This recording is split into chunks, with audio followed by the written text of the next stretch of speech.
My whole life I just wanted someone who would notice. Fort Myers, United States rescue workers went door to door in Florida on Friday to assist survivors of Hurricane Ian as the Carolinas braced for the arrival of the Category 1 storm. And one of the most powerful hurricanes ever to hit the United States left a trail of devastation across Florida, and officials said they have received reports of at least 20 deaths in the southern state.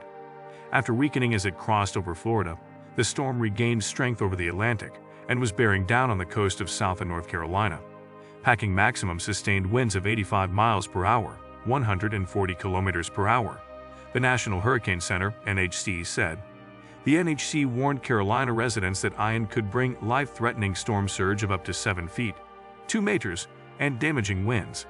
The storm left thousands of people in need of rescue in Florida, many trapped in flooded homes. Governor Ron DeSantis said more than 1,000 rescuers were going up and down the coastline, checking on residents. Rescue personnel have gone to more than 3,000 homes in the hardest-hit areas, going door to door to check on the occupants of those residences, he told reporters. Helicopter crews also plucked people from the rooftops of homes inundated by floodwater, while other rescues were made by boat. DeSantis said the coastal town of Fort Myers, where the hurricane made landfall on Wednesday afternoon, was ground zero, but this was such a big storm that there are effects far inland. Many people evacuated, but thousands chose to shelter in place. DeSantis said Florida officials had so far contacted 20,000 people who chose to stay.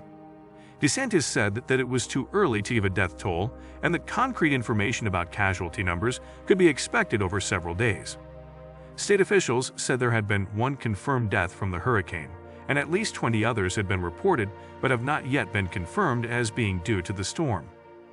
In addition, 17 migrants were missing from a boat that sank during the hurricane on Wednesday, with 1 person found dead and 9 others rescued, the Coast Guard said. Among them were 4 Cubans who swam to shore in the Florida Keys. In Bonita Springs, Jason Crosser, 37, was inspecting the damage to his small store.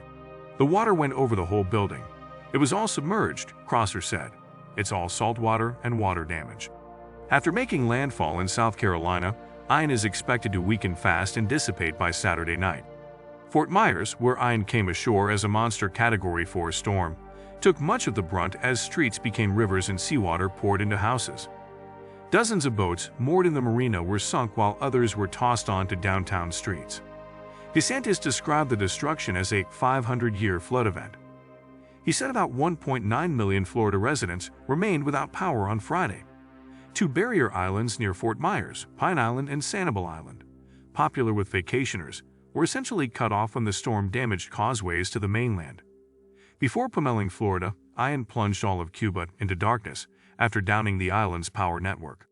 Electricity was gradually returning, but many homes remained without power. Laura Mujica, 20, joined dozens of Cuban women gathered in the capital Havana on Thursday to demand electricity be restored. We took to the street because we haven't had electricity for several days and we are tired of it, Mujica said. Human-induced climate change is resulting in more severe weather events across the globe, scientists say, including with Ian. According to a rapid and preliminary analysis, human-caused climate change increased the extreme rain that Ian unleashed by over 10%, U.S. scientists said.